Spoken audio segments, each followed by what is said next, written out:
दूसरा वो वहाँ उसने आपके उस वक्त इंटरवल आता है आपकी पोजिशन में बताइए एसपी ने दिखाया है स्क्रीन शॉट फिर झूठ बोला नहीं हाई कोर्ट ने आपकी बेल दे दी और आपको कोर्ट लेके जा रहे हैं नहीं अभी रिवीजन पे जो उससे रिमांड ग्रांट हुआ तो उससे से आप 5 मिनट अभी उसका एसपी ने ये दिखाया है कि आपकी वहाँ से मिलो नहीं ये बिल्कुल हम आपकी लीगल मुश्किल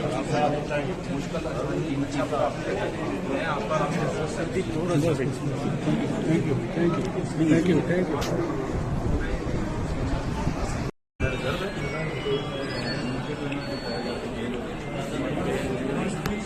दूसरा वो वहाँ उसने आपके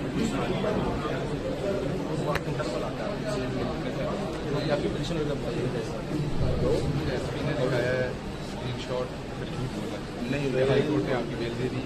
और आपको कोर्ट लेके जा रहे हैं नहीं अभी रिवीजन पे जो उससे रिमांड ग्रांट हुआ तो उससे 5 मिनट अभी उसका एसपी ने ये दिखाया है कि आपकी वहाँ से मिलो नहीं ये बिल्कुल हम आपकी लीगल मुश्किल मैं आपका थैंक यू